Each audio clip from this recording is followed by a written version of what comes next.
Hello everyone, Madmandoc here with the next in my series of Gemp SWCCG gameplay videos. I have a real treat for you today. I think you're really going to love this one. I certainly loved playing it and I'm very excited to put this one out for you. This game was one of the most fun games I've played in Star Wars CCG, and that's out of thousands of games, I'm sure. I think it captures some of the very best elements of the game, some of the things I really like the most when I'm playing, and some of the really interesting features of the game. So without further ado, let me go ahead and get started here. Okay, so my opponent is playing Indoor Operations on the dark side, and I'm playing There Is Good in Him on the light. I start with Jedi Luke and the indoor Chief Chirpa's hut, and of course the docking bay. Now this is in the open format. I have mostly played in the classic format. It's what I prefer to do, but I adapted a classic format deck into open, mostly just to get more games with it and to try a new variant of it. This is a There Is Good in Him deck that tries to turn Vader. And the way it does it is I try to win 3 battles using a combination of interrupts and EPPs just to get enough power to win the battle. I don't really need control of the board. I don't really need to force drain. I don't need to do any of that stuff. I just need to win 3 battles somehow, and then I've got to draw a 6. It can be challenging. It's pretty tough, especially after 2 battles. Your opponent suddenly realizes that they might be in danger, and they start really being much more careful than they often are at the beginning of the game. You'll see that in this game. So my opponent is starting with Indoor Operations, and he uses the Operationalist Plan Starting Interrupt to pull Death Star 2, Moff Jerjerrod, hope I pronounced that right, and an effect. I start with Insurrection and Aim High, so I can pull my two 1-0 docking bays. Battle plan and draw their fire. That's just to slow down the opponent so they can't start pouring on the damage right away. I really don't have much use for force draining in this deck. The whole deck concept is to try and turn Vader. Now, sometimes you do have to force drain in order to force the action and get them to kind of put some guys down so you can attack and try and win those battles. If you're just sitting there doing nothing, they have little incentive to come after you. So I do force drain at times, but it doesn't bother me that I have to pay for it because it's not the way I'm going to try and win the game. And then I have Insight Serves You Well in staging areas. That's just a very versatile card. It reduces the defense value of Vader and the Emperor, which is pretty handy. I can sometimes get some extra force generation from the staging areas part. And if I need to just dump it to get Honor of the Jedi, I can do that.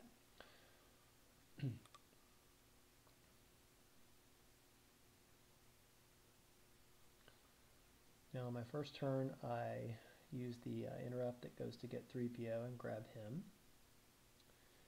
And my opponent plays Bad Feeling Have I, which is actually a pretty helpful card for his deck against me, since my deck has quite a few mains that are affected by it.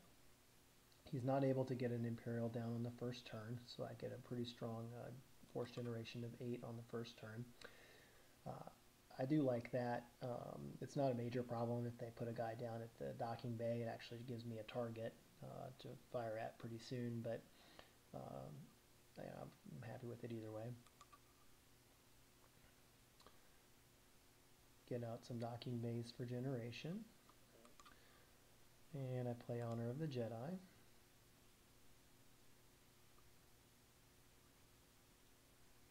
And I move Luke over to the docking bay. Pretty standard first turn. And I draw some cards. I was actually looking for either one of my 2-0 locations to get some generation going, because I'm going to need that with Bad Feeling Have I, and a smoke screen. I knew that at least one smoke screen and one of the 2-0 locations was in the forced pile, because when I went for those docking bays, I was able to determine that.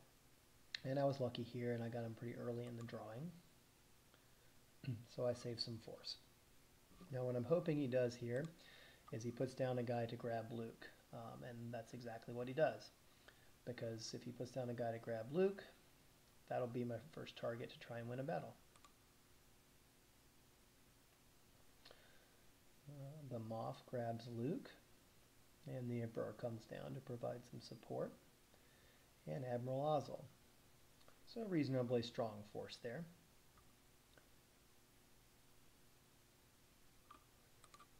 He does lose 2 force to my objective because Vader is not escorting Luke. I activate my force, deploy my generation, and I'm going to go right after these guys with Obi-Wan with lightsaber.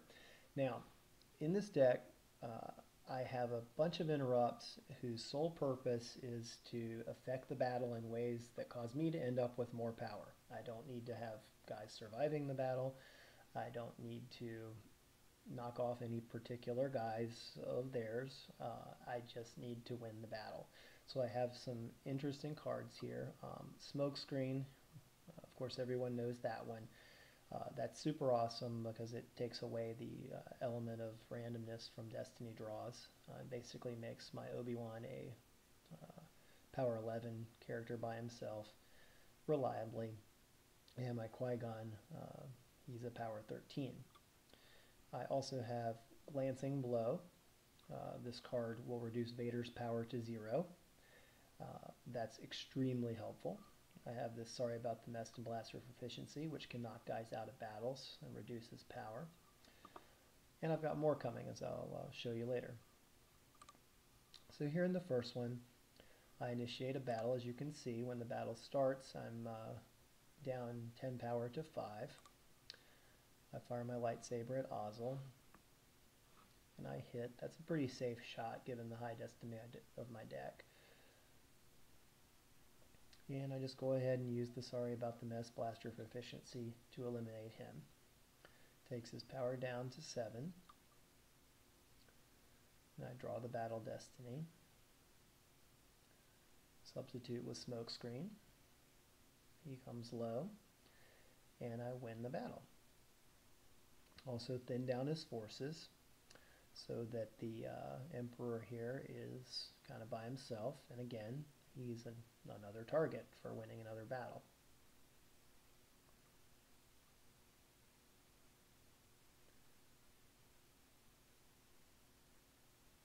Draw a few cards, hoping for an Obi-Wan or Qui-Gon with lightsaber, and I managed to get both, and I get some more interesting supporting cards.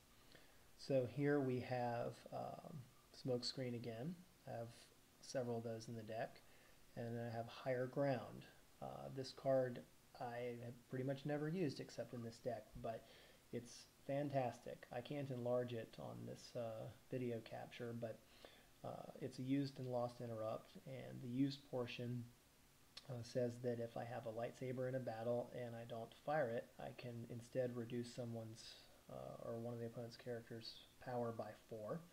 That's pretty helpful in winning battles. And then the lost version is use 3 force to cancel opponent's battle destiny draw. And that's really good, in large part because I can tell how much power they're going to have at the end of the battle if I'm canceling their battle destiny draw.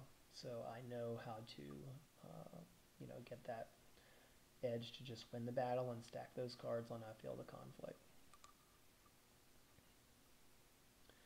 He brings down Vader, and he's going to transfer Luke over so he doesn't have to keep losing 2 force to my objective.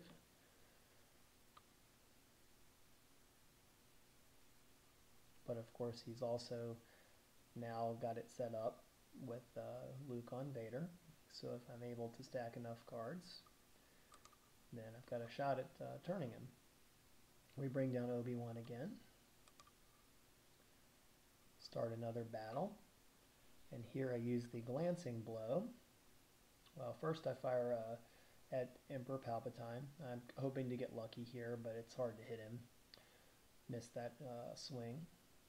He swings at Obi-Wan. Doesn't really matter whether he hits Obi-Wan or not here, but he does miss.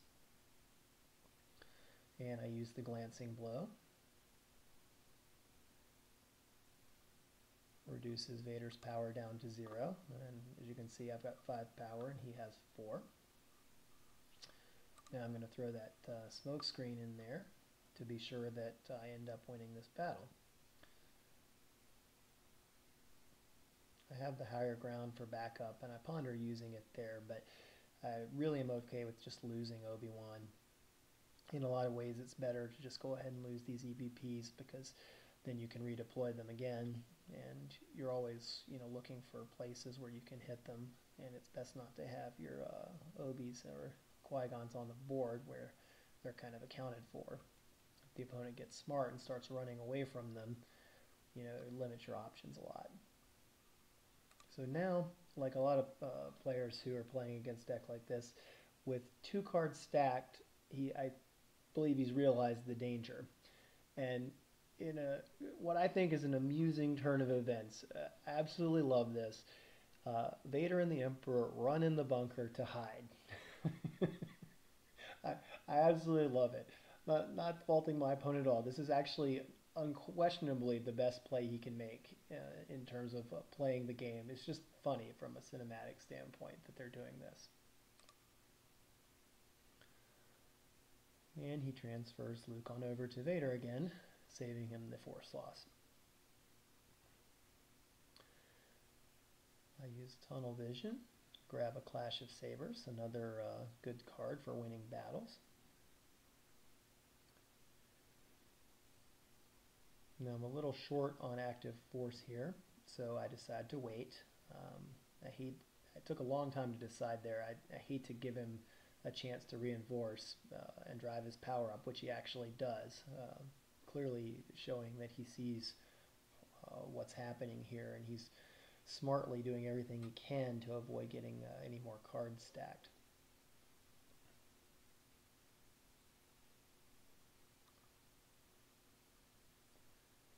Now, I imagine he thinks he's pretty safe here with Vader, the Emperor, Piet, and Marejik in the bunker where I can't even deploy.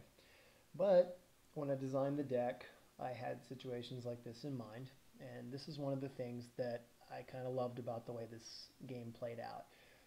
My opponent played very intelligently, making these moves, realizing the danger, doing everything he could to keep avoid getting those cards stacked.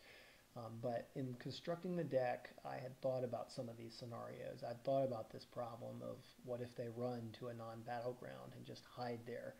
What can I do? How can I get in there? Should I use spies? What can I do? And I came up with the idea to put a couple of revolutions in the deck. There's 2 in here. They're pretty versatile. They've done all sorts of things for me when I've played this deck in different ways. A lot of times someone will just leave a Piet at the Executor docking bay or something, and you end up beating him down and stacking a card. And of course, if they try this hiding move without a revolution counter, you can just revolve the site, and it gives you a chance to get in there and start fighting again like you want to. So we send Qui-Gon with lightsaber in against all these guys, and we clash out Vader. Now, this is pretty key. It gets Vader's power out of the battle, most importantly, but also it keeps Vader alive and holding Luke, because if I'm able to get that 3rd card stacked, that'll be enough to turn Vader if I can draw a 6. And one thing that can happen in this deck is you can get enough total to turn Vader, but the opponent doesn't have Vader on the table, or you can't get Luke captured by Vader. So if you've got Luke on Vader, if you can, you want to try and win that 3rd battle without eliminating Vader, and that works out perfectly for me here.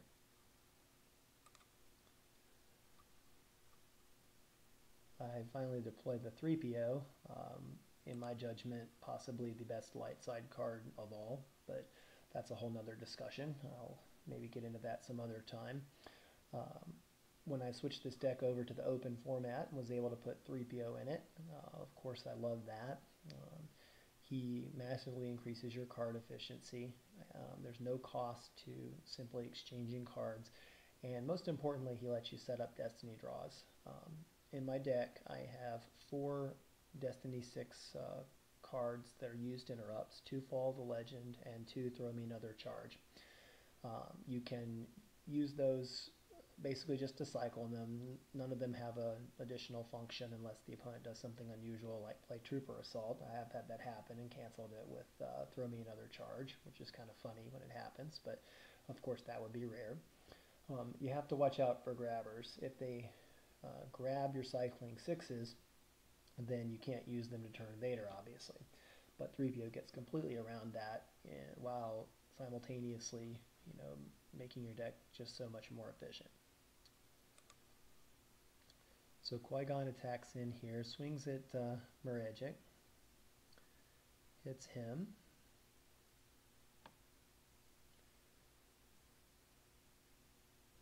And I use my smoke screen to add, or to make my Destiny draw 7. Gets my power up to 13.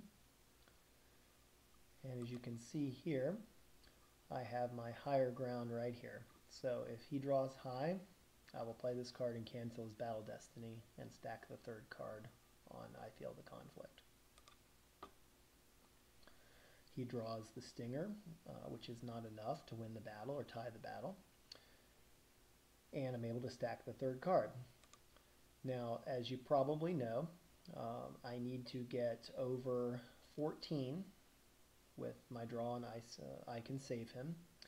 And I get to add 3 for each card stacked on I Feel the Conflict. So I've got 9 right here, meaning I've got to draw a 6 now to turn Vader and automatically win the game. Shouldn't be too hard. I know just how to do it. Here's a 6 right here. Around this point, I'm really just hoping the opponent won't concede so I can get to the end and draw this 6 and win the game. Feeling pretty good. He's still deploying guys. He hasn't given up. That's good. I've got that 6 that I just cycled with 3PO sitting right there. Now it's on the bottom of my reserve deck. What I have to do is I have to activate down all the way to 1 card. The requirements of I can save him are such that you have to shuffle your reserve deck before you draw. So I can't just know where a 6 is. It has to be the only card in the deck to know for sure that I'm going to get it. Now, as you can see, my opponent is loading up guys right here. He has put the entire army of the very best characters the dark side has in the bunker, holding on to Jedi Luke, trying to prevent him from turning Vader. We've got the Emperor, we've got Vader, we've got Boba Fett, who costs a fortune, we've got Mara Jade, we've got this guy, Borlon. It's insurmountable odds, right? But I'm not worried, because all I've got to do is get down to the bottom of that reserve deck and draw that 6. And then it's time to cheer and be happy about the deck working. I get down there. There it is! The 6! I got it! Wait, what happened? What is this over here? Total Destiny 12, result failed. Okay. At this point, I have to think for a minute. What has happened here? Well, those of you who are real experts on rarely used game text already know what's happened here. I thought of it after being confused for about 10 or 15 seconds, and I checked the game text on Emperor Palpatine. And as you may know, it says, when present with Vader, subtracts 3 from attempts to cross him over. So he subtracted 3, I didn't get 15, I got 12, and the attempt failed. That was kind of devastating. And at this point, I felt like I've been rope-a-doped, because I'm sitting there thinking, I got the game won, and my opponent's sitting there thinking, he really doesn't know what the Emperor says, and he's never going to win another battle. Just look at the size of this army here. So I'm a little demoralized, and I have to come up with a plan for what to do next. Well, the 6 is there. And I start cycling some cards. I've got these Bith Shuffle and Desperate Reaches. I shuffle his deck a couple times, put a couple fives there. That's just to get some cards out of my hand, get some good destinies down. And I play Leia with Blaster Rifle over here to the indoor docking bay. Now, what's going on here is I need to deploy Leia down before he can move the Emperor and Vader over. I have him unable to drain right here because of Honor of the Jedi. So if he wants to come over and oppose me here, he can't bring the Emperor with him. And if he separates the Emperor and Vader, then I can take another shot at turning Vader and winning the game. This is my plan at this point.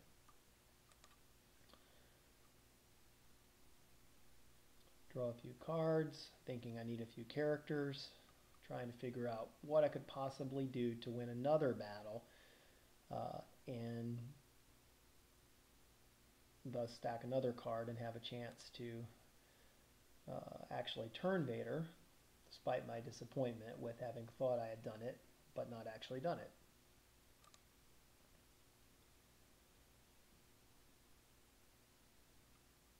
So, now at this point, my opponent does not move over to the docking bay.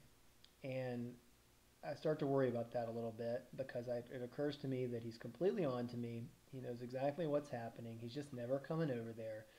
And what he'll probably do is he'll start deploying ships right up here to these systems, which I can't do really anything about. And then we'll just grind this game down and nothing much will happen. And he'll have a sad ending for me. But I come up with another plan. Tunnel Vision. Grab Qui-Gon.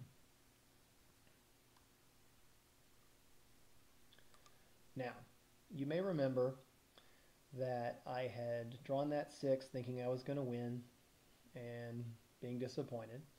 Then I played those Bith Shuffles to get them out of my hand and to set up some Destiny draws. Those are right here. These 3 cards. The 6 is on the bottom, and then it's 2 5s, so it's 5 5 6. All right, I know that at this point. I realize that there is a way that I can turn Vader, and here's how it's going to happen.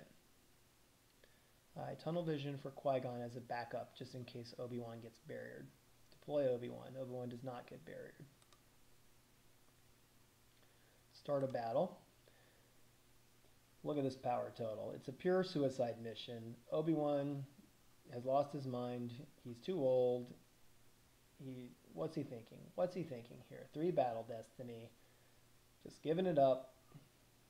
Packing it in. But he's not. Swing at the Emperor. 5. 5. Sorry about the mess in blaster proficiency. Eliminate the Emperor.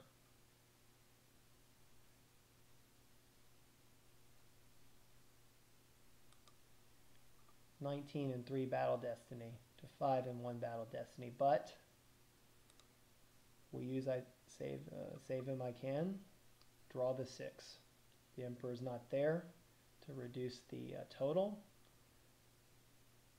Vader is turned. His life force is depleted, and that's game. So Obi-Wan saves the galaxy yet again, turns Vader back after fighting the Emperor, Vader, Boba Fett, Mara Jade, and 4-LOM in a seemingly suicide battle. And kudos to Tabisti for programming this right here. Vader actually crosses over to the other side. It's just a little thing, but I just thought that was really cool too. And that's it. Now, as I said, I really enjoyed this game. I enjoyed building a deck, trying to do something that I really never tried to do before. You know, this is an unusual deck. It's got one goal. That's not always going to work. Sometimes it works, sometimes it doesn't. But we got the deck to work. We had cards we needed. We had Revolution, we had Glancing Blow, we had Higher Ground, we had Smoke Screen, everything I needed to get the cards on I Feel the Conflict. and then this move with eliminating the Emperor, which I had to come up with on the fly in a seemingly hopeless situation. Just really thrilling. Really thrilling. All right, well, that's it. Thank you all for watching. I hope you enjoyed it. I certainly enjoyed making the video. Certainly enjoyed playing the game. Thanks to my opponent, Frodo Light, for playing the game. I'd like to especially say thank you to him for playing to the end of the game, especially if you had some idea, early that I might end up succeeding. A lot of people concede right away, and I understand that. People have better things to do than play losing games. I concede early in games a lot of the time too. But when I'm playing this particular deck, sometimes if I'm doing well enough to actually have a chance to turn Vader, then my opponent doesn't feel like they're really in the game very much, and they will concede before I get so far into the game that I have a chance to actually do it. And Frodo Light didn't. He played all the way to the end. And by him playing all the way to the end, we ended up with a great game experience for me, and hopefully a good video that you enjoyed watching. All right, well, I'll see you next time.